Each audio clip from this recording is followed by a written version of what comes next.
예수께서 둘러보시고 제자들에게 이르시되 재물이 있는 자는 하나님의 나라에 들어가기가 심히 어렵도다. 제자들이 그 말씀에 놀라는지라. 예수께서 다시 대답하여 이르시되 얘들아, 하나님의 나라에 들어가기가 얼마나 어려운지 낙타가 바늘기로 나가는 것이 부자가 하나님의 나라에 들어가는 것보다 쉬우니라. 제자들이 매우 놀라 서로 말하되 그런즉 누가 구원을 얻을 수 있는가? 하니 예수께서 그들을 보시며 이르시되 사람으로는 할 수 없으되 하나님으로는 그렇지 아니하니 하나님으로서는 다 하실 수 있느니라. 할렐루야. 우리 한번 옆에 있는 친구들, 뒤에 있는 친구들 한번 인사했으면 좋겠습니다. 함께 예배할 수 있어서 기쁩니다. 우리 이렇게 인사할까요? 함께 예배할 수 있어서 기쁩니다. 자, 우리가 이 자리에서 함께 예배할 수 있어서 너무나 기쁘고 감사한 것 같습니다. 우리 제목 한번 띄워주시겠습니까? 네, 제가 이제 이걸로 들어가겠습니다. 자, 우리 제목 한번 읽어볼까요? 시작. 내 힘으로 못 가는 나라. 자, 뭔가 떠오르죠, 우리 친구들. 자, 우리 잠도 깰 겸 우리 한번, 자, 뭔가 슉 지나갈 겁니다. 아, 뭔가 지나갔어. 뭘까요? 누구 이재명이랬어. 자, 뭘까요? 자, 누구지 모르겠어요? 이 센스 있는 친구들은 맞출 것 같아. 이거 뭘까요? 자, 눈 크게 떠요. 눈 크게 뜨고. 자, 우리 잠도 깰 겸. 자, 누굴까요? 아주 유명한 분이에요. 너무 유명한 분이에요. 곧 만날 분이에요. 누굴까? 자, 두 명이 있어요. 두 명. 자, 마지막 한 번. 마지막. 자, 누굴까요? 한 명. 자, 이모여 목사님. 또 다른 한 명. 이호환 목사님. 맞아요. 정답은 자, 이호환 목사님이랑 이모여 목사님이었습니다. 이거 잘 안 보여요. 다들 이렇게 벌써 늙었구나. 자, 이모여 목사님이랑 이호환 목사님. 자, 날짜가 언제죠? 11월 1일 토요일 오후 5시입니다. 자, 목사님이 뒤에 가서 강구하겠지만 꼭 기억했으면 좋겠어요. 11월 1일 토요일 몇 시? 5시. 누가 온다? 이호환 목사님이랑 임우연 목사님께서 오십니다. 여러분을 만나러 먼 거리에서 오세요. 우리 기억했으면 좋겠습니다. 자, 오늘 보니까 너는 무엇을 붙잡고 있니? 여러분, 우리가 인생을 살아가면서 정말 중요한 걸 붙들고 살아가요. 어떤 친구는 돈을 중요하다고 여길 거예요. 아, 저 돈 지금 있으면 뭐 할까? 우리 친구들. 자전거를 산다, 저축한다, 여러 가지 있을 거예요. 저 돈만 있어도 되게 기분 좋겠죠. 맞죠? 그리고 어떤 사람은 이렇게 얘기할 거예요. 나는 집이 제일 중요해. 우리 집 저렇다. 수영장 있고 저런 집에 난 살고 있다 지금. 자, 우리 살고 싶죠, 되게. 맞죠? 저 우리 집이었으면 얼마나 좋을까. 자, 또 어떤 친구는 나는 학교 성적이 다 A뿔이면 된다. 나는 다 A뿔이다. 누가 손 들라가도 말죠. 나는 다 A뿔이다. A뿔 거의 없을 거예요. 맞죠? 쉽지 않은 점수입니다. 나는 그러면 여기 어딜까? 자, 여기 들어가고 싶은 사람. 여기 들어가고 싶다. 뭐야, 별로 없어. 여기 서울대잖아. 서울대. 자, 우리 믿음대로 될지어다. 자, 서울대입니다. 서울대가 얼마나 다들 가고 싶어해요. 자, 그 다음에 여기 어딜까요? 고려대 가고 싶어요? 안 가고 싶어요? 가고 싶잖아요. 맞죠? 자, 어떤 친구들은 나는 대학이 지금 제일 중요해라는 친구들이 분명히 있을 겁니다. 또 마지막, 여기 어디예요? 연세대 가고 싶죠? 목소리가 작아. 어떤 친구는 고려대를 좋아하는 친구가 있는 것 같고, 어떤 친구는 연세대를 좋아하는 친구가 있는 것 같아. 근데 이거 순서 이렇게 고려대 뭔지 하면 싸우는 친구들도 있더라고요. 연고전화, 고연전 있죠. 자, 어떤 친구들은 대학을 정말 중요하게 생각하는 친구들이 있을 것 같아요. 또 어떤 친구는 미래에 대한 나의 성공을 중요하게 지금 여기는 친구들이 있을 겁니다. 그리고 또 어떤 친구들은 사람의 인정을 중요하게 여길 수도 있습니다. 세상은 이렇게 얘기해요. 좋은 책들을 찾아보면 이렇게 얘기해요. 아, 네가 열심히 하면 뭐든 넌 할 수 있을 거야. 네가 노력하면 너는 뭐든지 다 성공할 거야. 네 인생 네가 만들어가는 거야. 그래서 우리는 자꾸 무엇인가를 해야 된다라고 생각합니다. 쌓아야 한다라고 생각해요. 뭔가를 붙잡아야 한다라고 자꾸 그러한 생각 속에서 우리가 살아가고 있습니다. 그런데 오늘 우리의 생각과 마음과 다르게 예수님은 전혀 다른 말씀을 하세요. 재물이 있는 자는 하나님의 나라에 들어가기가 심히 어렵도다라고 말씀하세요. 이 내용으로 보면 우리가 이렇게 생각합니다. 부자면 천국에 못 가는 거야? 이렇게 생각해요. 근데 그 뜻이 아니에요. 예수님이 말씀하시는 핵심은 바로 이겁니다. 너는 지금 무엇을 붙잡고 있니? 즉 네 마음이 지금 어디로 향하고 있니? 하나님 나라에 들어가는 길은 네가 쌓는 길이 아니라 내려놓는 길임을 전하고 있다는 겁니다. 자, 우리가 말씀을 읽고 말씀에 대해서 분명한 고민을 가지고 살아가야 합니다. 오늘 본문도 우리가 잘 아는 그런 본문이죠. 오늘 본문에서 어떤 청년이 등장해요? 어떤 청년이 등장해요? 자, 부자 청년이 등장합니다. 이 청년은 모든 걸 다 가졌던 사람이에요. 젊어요. 부자예요. 지도자이고 성격도 너무 좋아요. 예의 바른 사람이에요. 지금 말로 하면 PPT 보여주세요. 챗GPT한테 얘기를 하니까 자, 이 교회 오빠 이미지를 약간 이렇게 만들더라고요. 교회 오빠 이미지. 약간 기타도 치면서 막 어때요? 교회 오빠 같아요? 목사님도 교회 오빠 이미지일 때가 있었어요. 목사님이 20대예요. 예, 딴 사람 아니에요. 자, 그럴 때가 있었으면 자, 빨리 넘깁시다. 자, 지금 말로 하면 교회가 오빠, 목사님 같은 무서운 오빠 말고 멀리서 보면 되게 막 곰같이 생겨가지고 무서운 오빠 말고 교회 오빠는 어때요? 얼굴도 막 잘생기고 굉장히 뭔가 핸섬하고 능력도 있고 직업도 좋고 그런데 성격까지 좋아요. 누가 봐도 성공한 인생 같아요. 그런데 중요한 것을 놓치고 있어요. 그는 하나님 나라의 문턱에서 지금 이 부자 청년은 돌아서요. 왜일까요? 그의 마음에 하나님보다 더 중요한 것이 있기 때문인 겁니다. 우리 첫 번째 같이 한번 읽어볼까요? 첫 번째 시작. 내 힘으로는 갈 수 없다. 이 청년은 예수님께 달려왔다라고 되어 있습니다. 열정이 있어 보여요. 예수님께 무릎을 꿇고 이렇게 묻는 거예요. 선한 선생님, 내가 무엇을 하여야 영생을 얻을 수 있습니까?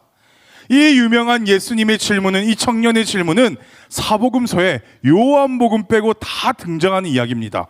그만큼 이 주제가 중요하다는 거겠죠. 예를 들면 이 청년이 예수님께 질문을 했어요. 내가 무엇을 해야 영생을 얻을 수 있습니까? 그런데 마가복음에서는 이 청년을 부자로 소개하고 있고요. 마태복음은 이 청년을 젊은 청년으로 소개합니다. 젊은데 지금 부자예요. 마음이 가요, 안 가요? 가잖아요. 누가복음에서는 이 청년의 지위가 소개됩니다. 간원이에요. 쉽게 말하면 오늘날로 얘기하면 지금 젊고 부자고 지도자인 거예요. 엄청 잘난 사람이에요. 두루두루 갖춘 사람이고 예의도 발라요. 그런데 그런 사람이 지금 예수님 앞에 나와서 엎드렸어요. 이 정도 청년이면 입에서 나오는 이야기들이 세상적으로 성공도 했고 뭔가 자신의 자랑이나 세상적으로 성공한 주제들이 나와야 하는데 모든 걸 갖추고 있는 이 청년의 질문이 뭐냐면 영생에 관한 질문이에요.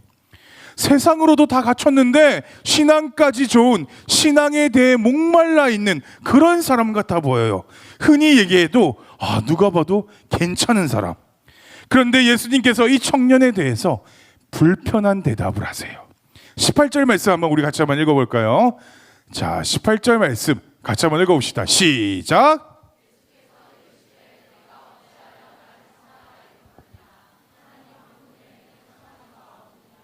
자, 이 말은 청년의 질문의 의도를 정확하게 알고 계신 겁니다. 이 청년이 생각하는 선함의 기준은 달랐어요. 이 청년의 질문을 보면 한 사람이 달려와 꿇어앉자 묻자오되 선한 선생님이여 내가 무엇을 하여야 영생을 얻으리이까. 적어도 이 청년의 신앙에는 구원을 얻는 문제에 대한 목마름이 있지만 그것을 지금 잘못 생각하고 있는 거예요. 무엇을 하여야 구원을 얻을 수 있습니까? 라고 물었어요. 그는 구원을 내가 무엇을 해야 얻는 것으로 생각했다라는 거예요. 열심히 해야, 선하게 살아야, 착하게 살아야, 뭔가 더 해야 구원을 받을 수 있다라고 생각했다는 겁니다. 구원을 자신의 선한 행동으로 얻을 수 있다라고 생각을 한 거예요. 자, 그래서 예수님께서 이 청년의 잘못된 부분에 대해서 생각을 바로 잡으세요. 그리고 이렇게 얘기하시는 겁니다. 우리 19절 말씀이죠. 우리 한번 볼까요? 19절 시작. 내가 계명을 안 하니 살인하지 말라, 간음하지 말라, 도둑질하지 말라, 공경하라 하였느니라. 아멘. 여러분, 이 계명들이 어디에 나오는 걸까요? 십계명에 나오는 겁니다. 십계명이 두 파트로 나눠져 있죠. 우리 혹시 십계명 기억나죠? 우리 친구들. 자, 1계명이 뭐죠? 자, 1계명이 왜 조용해졌어? 다들 조용해져. 1계명이 뭐죠? 맞죠? 분명히 기억이 나는데 맞죠? 예. 이것을 두 파트로 나누면 1부터 4계명까지는 하나님의 그 사랑에 대한 이야기고 하나님과 우리의 관계에 대한 이야기고 5부터 10계명까지는 사람과 사람 사이에 지켜야 하는 규례들을 얘기하시잖아요.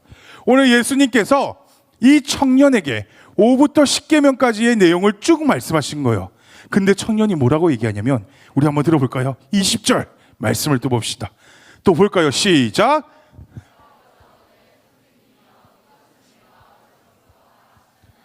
자, 어려서부터 이거 내가 다 지켰대요. 그의 신앙을 보니까 도덕적으로는 너무 완벽해요. 그러자 예수님께서 청년의 의도를 짚어내십니다. 예수님은 지금 그 사람의 중심을 보고 계신 거예요. 그가 진짜 붙잡고 있는 것이 무엇인지 보고 계신 겁니다. 그러시면서 예수님 굉장히 시크하게 또 대답하시죠. 21절이에요.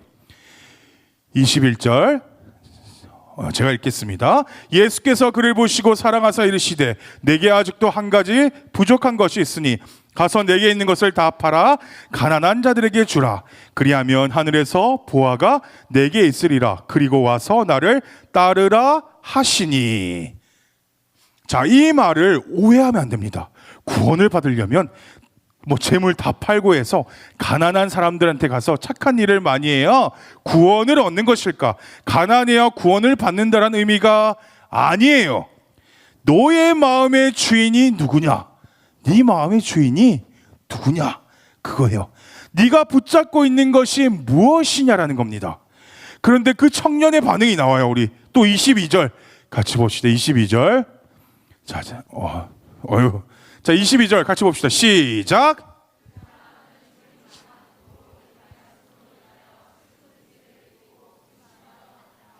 자, 어때요? 이 반응이 나왔죠? 슬픈 기색을 띄었습니다. 슬픈 기색. 하나님보다 지금 뭘 붙잡고 있어요? 재물을 붙잡았어요. 자신의 인생을 움직이는 힘이 하나님이 아니었어요. 사랑하는 여러분, 우리도 이럴 때가 있어요. 너무 많아요. 하나님을 사랑한다라고 말은 하지만 사실은 세상적인 기준으로 자꾸 내 자신을 비교하고 있어요. 자꾸 재고 있어요, 세상과. 성공이 뭐라고 얘기해요?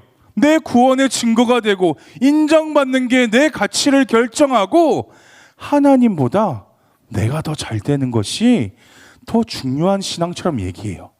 그게 오늘 어때요? 부자 청년의 모습인 겁니다. 그런데 예수님은 오늘 우리에게 이렇게 말씀하시는 겁니다. 하나님 나라에 들어가는 길은 내려놓는 길이다. 하나님 나라에 들어가는 길은 내려놓는 길이다. 자, 우리 두 번째. 자, 같이 읽어봅시다. 시작. 자, 뭐라고요? 내려놓아야 들어간다. 그러면서 23절, 24절입니다. 자, 목사님이 23절 읽을게. 우리 친구들 24절 읽도록 하겠습니다. 예수께서 둘러보시고 제자들에게 이르시되 재물이 있는 자는 하나님의 나라에 들어가기가 심히 어렵도다 하시니.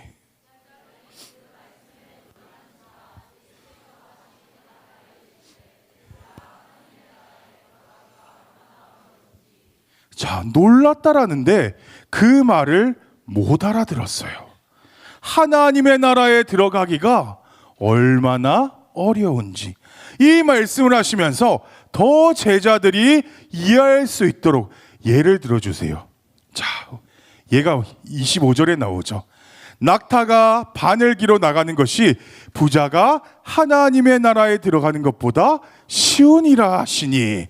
자, 무슨 얘기가 나와요? 낙타와 바늘기 얘기가 나옵니다. 자, 지금 낙타가 뭘 보고 있어요? 바늘기를 보고 있어요. 저 어떻게 들어갈까요, 우리 친구들? 만약 이렇게 생각한다면 되게 귀엽죠, 낙타가. 맞죠? 자, 이제 낙타와 바늘기 이야기가 나옵니다. 이제 예수님께서 사실 긴 내용을 결론을 짓는 내용이에요. 낙타가 바늘기로 나가는 것이 부자가 하나님 나라에 들어가는 것보다 쉬우니라 하시니, 이렇게 말씀하셨어요. 우선 낙타와 바늘기에 대한 설명을 알아야 됩니다. 자, 이스라엘 사람들은 이 풍습을 알면 너무나 쉽게 이해할 수 있어요. 히브리 사람들은 이게 무슨 뜻인지를 사실 다 압니다. 중동 지역에서 이 옛날에 뭘 타고 이동했을까요? 답이 나왔잖아요. 맞죠? 지금이야 스포츠카 타고 다니겠죠. 엄청 많잖아요. 중동에 가면 스포츠카. 근데 지금은 그 옛날에 못 타고 다녔을까요? 자, 스포츠카 안 타고 다녔을 거예요. 분명히 낙타 타고 다녔을 겁니다. 자, 낙타로 이동이 많았던 과거 이스라엘 지역에는 성문 밖에 낙타 등을 묶어두고 주인은 성 안으로 들어가서 하룻밤을 자고 다음 여행길을 떠날 경우가 많았다라는 겁니다. 자, 보이죠? 저 조그만 구멍, 문 같은 거. 자, 그래서 시간이 지나서 큰 성문이 닫혔어요. 늦게라도 성 안으로 들어가려면 저기 보이는 쪽문으로 들어가야 하는데 간신히 사람만 통과할 수 있는 쪽문을 바늘기라고 불렀습니다. 자, 그런데 물건이 지금 낙타 막 다 엄청 등에 실려 있는데 성 안으로 들어가려면 그 낙타는 물건 때문에 바늘기로 들어갈 수 있을까요? 없을까요? 없어요. 그 등에 있는 물건들을 다 내려놔야 합니다. 그 낙타가 겨우 바늘 기문으로 겨우 막 숙여가지고 어떻게 조금씩 들어올 수 있어요. 다 짐을 내려놔야만 통과할 수 있는 겁니다. 예수님이 그 말씀을 하시는 거예요. 그런 관점에서 우리 성경 다시 24절, 25절 우리 다시 한번 봅시다. 27절까지. 자, 같이 읽읍시다. 시작. 제자들이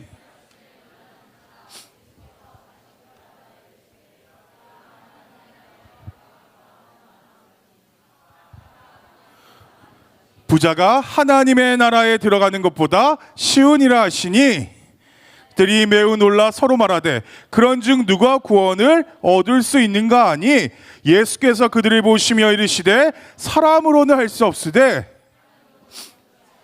하나님으로서는 다 하실 수 있느니라.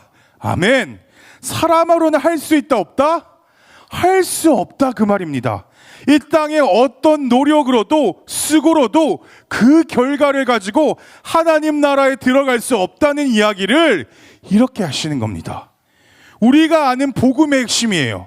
우리의 구원, 하나님 나라에 들어가는 일은 내 노력으로 되는 것이 아니라 하나님의 은혜로 된다는 겁니다. 자, 우리 한번 같이 읽어봅시다. 시작.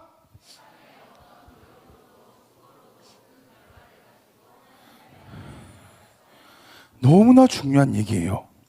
지금 이 말을 하시는 겁니다. 이 청년이 예수님이 모든 것을 팔아서 가난한 사람들에게 나누어 주고 나를 쫓으라고 말씀하셨을 때 이 청년이 어떻게 하면서 돌아갔어요? 근심하며 돌아갔습니다. 이것은 물질을 바쳐야 천국에 들어가는 것이 아니라 우선순위를 이야기하시는 거예요. 이 청년은 구원의 문제에 대해서, 영생에 대한 그 문제에 대해서 목마름이라는 그 질문을 가지고 있었지만 착각을 했어요. 자신은 율법을 다 지켰다라고 말했습니다. 자, 뭐라고 얘기했다 이거? 율법을 다 지켰다라고 얘기했어요. 이 청년이 율법을 이해한 것과 그리고 예수님께서 이해한 율법의 순종은 달랐다라는 겁니다. 예수님의 말씀은 네가 정말 하나님을 사랑한다면 물질적인 가치를 내려놓아야 한다. 그리고 뭐라고 말씀하세요? 나를 쫓으라. 이것을 강조하신 겁니다. 그런데 이 청년은 근심하며 자기 집으로 돌아갔다라고 얘기해요. 하나님보다 뭐가 더 중요하다고 여겼을까요? 자, 우리 한번 또 읽어봅시다. 시작.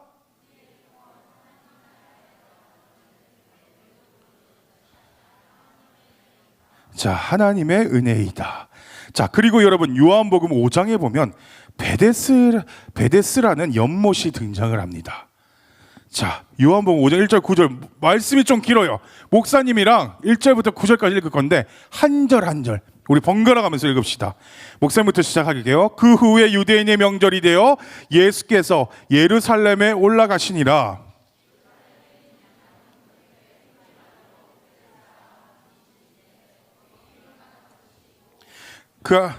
그 안에 많은 병자, 맹인, 다리 저는 사람, 혈기 마른 사람들이 누워 물의 움직임을 기다리니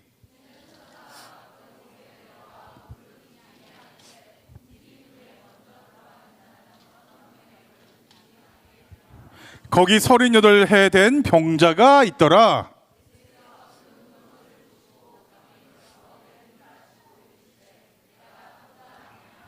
병자가 대답하되 주여 물이 움직일 때 나를 못에 넣어주는 사람이 없어 내가 가는 동안에 다른 사람이 먼저 내려가나이다. 함께 읽겠습니다. 그 사람이 곧 나와서 자리를 들고 걸어가니라. 이날은 안식일이니. 아멘. 베데스데라는 말의 의미는 집이란 뜻입니다. 집. 자, 헤세드가 무슨 뜻일까요, 우리 친구들? 잡이라는 뜻이죠. 이 두 개가 합쳐져서 베이트 헤세드, 베데스다가 되는 겁니다. 그 연못은 자비의 집이란 뜻이에요. 자비의 집. 그 연못은 오래전부터 내려오는 이야기가 있죠.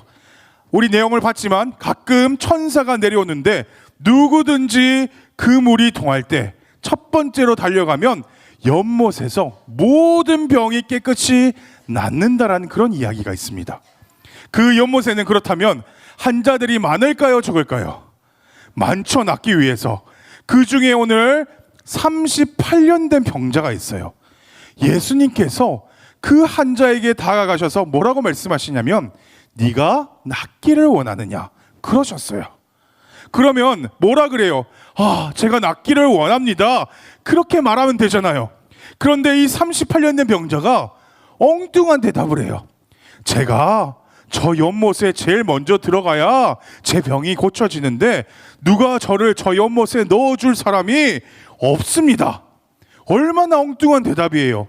그 말을 누구한테 하고 있어요? 예수님께 하고 있는 겁니다. 예수님은 누구예요? 자비의 주인이신 분이에요. 그 예수님께 뭐라고 소리치면 될까요, 여러분? 살려주세요. 예수님, 저 좀 고쳐주세요. 저 좀 불쌍히 여겨주세요. 이 이야기만 하면 되는데 인간이 우리가 얼마나 율법적인 것이라는 것이 자리 잡고 있냐면 자신이 움직이지도 못하는 그 병자인데도 뭐라고 얘기해요? 그 연못가로 들어가는 그 방법을 구하고 있는 겁니다. 이것이 뭐예요? 우리의 연약함이에요. 모순인 겁니다. 우리는 자꾸 끝없이 이 방법을 찾아다녀요. 연못가에 전부 몸이 불편한 사람들이에요. 누가 거기에 넣어줘요? 다른 자기들도 들어가기 바쁜데 치열한데 방법이 없어요. 그런데 예수님께서 딱 단 한마디를 하시잖아요. 내 자리를 일어나 걸어가라. 그리고 38년 누워있던 이 병자가 일어나서 걸어갑니다. 여러분, 우리가 하나님 앞에 가장 우리 내면에 끊임없이 율법화되는 것을, 잘못된 것을 무너뜨려야 합니다. 신앙이 갈수록 좋아진다라는 그 말은 하나님의 은혜만 목말라 한다라는 그 태도로 바뀐다는 거예요. 정말 나는 주님의 은혜밖에 없구나. 나는 주님 없으면 진짜 안 되는구나. 예수님께서 이 청년에게 물었던 질문은 인생을 바꾸는 질문이었어요. 이 청년은 영생에 관한 질문을 무엇을 득도하거나 어떤 도덕을 지켜야 구원을 얻는 것으로 이해를 했습니다. 물론 어때요? 그런 행위적인 측면이 신앙적인 게 따라가는 게 맞지만 더 중요한 것은 이 청년이 모르고 있었던 게 재물의 문제였잖아요.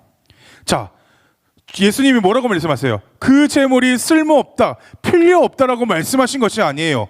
청년은 아직도 이 재물이 구원의 문제보다, 영생의 문제보다 뭐라고 얘기해요? 더 소중한 것들이었어요. 이 청년은 이 재물 때문에 어떻게 하고 돌아갔죠? 근심하여 돌아갔다라고 얘기합니다. 자, 여기서 말하는 한 가지. 자, 이 세상에서 마지막 붙잡으라면 뭘 붙잡겠느냐는 그 질문과 똑같은 겁니다. 여러 선택의 기로에 서 있을 때 마지막 붙잡으려면 뭘 붙잡겠느냐. 그러나 이 청년은 어떻게 하고 돌아갔죠? 재물을 때문에 근심하며 돌아갔어요. 여러분, 우리가 돈이 필요하기도 하고 합니다. 열심히 벌어야 하죠. 여러분이 나중에 최선을 다해 살아가야 할 겁니다. 문제가 뭐냐면 우리가 살아갈 때 물질의 가치관이 우리 살아가는 이유가 되면 안 된다라는 거예요. 목적지가 되어서는 안 된다라는 겁니다. 하나님께서 우리에게 재능을 주셨어요. 물질을 주실 때는 그 모든 것을 뭐예요? 결국은 생명을 구하는데 사용하도록 은사와 물질을 주시는 겁니다. 자, 뭘 구하는데 주신다고요? 생명을 구하는데 은사와 물질을 주시는 거예요. 이것이 우리가 스스로 뭐 해야 된다? 고민해 봐야 된다는 겁니다. 나를 대체 왜 이 자리에 두셨나? 왜 내게 이런 은사를 주셨나? 그러면 부족한 게 뭐예요? 이 청년에게 삶의 우선순위가 문제형입니다. 모든 게 갖춰져 있던 사람이에요. 부러울 게 없는 청년이에요. 그런데 영원한 생명의 문제와 물질의 문제를 놓고 지금 어때요? 갈등하면서 근심하며 돌아갔어요. 여러분의 삶의 자리는 어떨까요? 사랑하는 우리 친구들, 내일도 또 하루가 또 시작이 될 겁니다. 세상 속에서 또 똑같이 살아갈 거예요. 우리는 그 속에서 열심히 하나님께서 주신 그 학교에서 그 선교의 현장으로 여기면서 살아갈 겁니다. 하나님이 나를 보내신 그 현장에서 그 기억하면서 살아가야 할 겁니다. 우리의 우선순위는 그러면 여러분의 우선순위는 어디에 두고 있는가? 오늘도 하나님 나라에 여러분의 마음과 모든 것을 두면서 복음을 향해서 귀하게 나아가야 함을 분명하게 얘기하는 겁니다. 우리 세 번째, 우리 같이 한번 읽어봤으면 좋겠습니다. 세 번째 같이 읽도록 하겠습니다. 시작. 자, 하나님 나라의 문은 은혜로 열린다. 결국 제자들이 묻죠. 그럼 누가 구원을 얻을 수 있습니까? 예수님이 대답하세요. 사람으로는 할 수 없으되 하나님으로서는 다 하실 수 있느니라. 자, 뭐라고요? 사람으로는 할 수 없으되 하나님으로는 다 하실 수 있느니라. 우리 같이 한번 외쳐봅시다. 시작.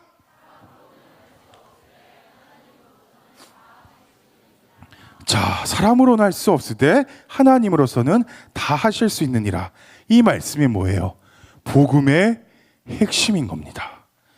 우리의 구원은 우리의 노력으로 얻는 것이 아니라 하나님의 은혜로 주어집니다. 하나님은 우리가 다 이룬 뒤에 받아주시는 분이 아니에요. 우리가 연약할 때, 넘어질 때, 도저히 안 될 때 찾아오셔서 길을 여시는 분인 겁니다. 이제 말씀을 마무리하려고 합니다. 내가 붙잡은 것을 내려놓고 하나님을 붙잡으라고 말씀하세요. 사랑하는 여러분, 부자 청년은 어땠어요? 모든 걸 가졌어요. 그런데 하나님 나라에 들어가지 못했습니다. 예수님은 오늘 우리에게도 묻고 계십니다. 너는 나를 따르기 위해서 무엇을 내려놓을 수 있겠니? 하나님 나라는 쌓는 곳이 아니라 내려놓는 곳입니다. 사람으로는 할 수 없으되 하나님으로서는 다 하실 수 있느니라. 여러분, 이건 단순한 말이 아니라 인생의 방향이 바뀌는 복음의 선언인 겁니다. 우리의 힘으로는 하나님 나라에 들어갈 수 없지만 예수님이 그 문을 열어놓으셨다는 뜻이에요. 그 문은 어때요? 크지 않아요. 낙타가 들어갈 수 없을 만큼 좁은 문입니다. 하지만 그 문은 짐을 내려놓는 사람에게 열리는 문이에요. 그래서 예수님 오늘 우리에게 이렇게 초대하십니다. 그걸 다 내려놓고 나를 따를래. 그걸 다 내려놓고 나를 따르라. 여러분, 다음 주 뭐예요? 전도 축제입니다. 새 생명이죠. 우리가 이 축제를 통해서 예수님은 다시 우리를 초대하고 계세요. 다음 주에 올 친구들, 그 친구들에게 누군가가 그 문을 보여주어야 합니다. 그게 뭐냐면 우리의 사명이에요. 오늘 먼저 우리의 자신을 점검했으면 좋겠습니다. 여러분 가운데 하나님보다 무엇을 더 붙잡고 있나요? 낙타가 짐을 내려놓지 않으면 문을 통과할 수 없듯 우리가 내려놓지 않으면 하나님 나라에 들어갈 수가 없습니다. 내려놓는 건 포기가 아니라 하나님께 맡기는 믿음의 행동입니다. 우리 마지막으로 한번 이렇게 고백합시다. 우리 한번 보여주시겠어요? 우리 같이 한번 읽어봅시다. 시작.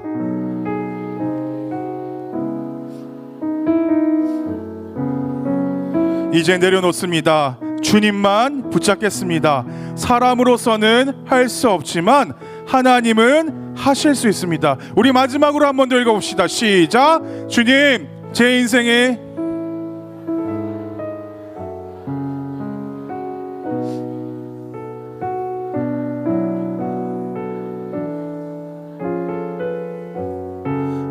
우리의 구원은 오직 하나님의 은혜로 구원받습니다. 오늘 우리에게 그 구원의 은혜로 초대하셨어요. 우리의 한계를, 연약함을 하나님 앞에서 우리 인정하면서 그 주님을 붙드는 귀한 여러분이 되기를 소망합니다.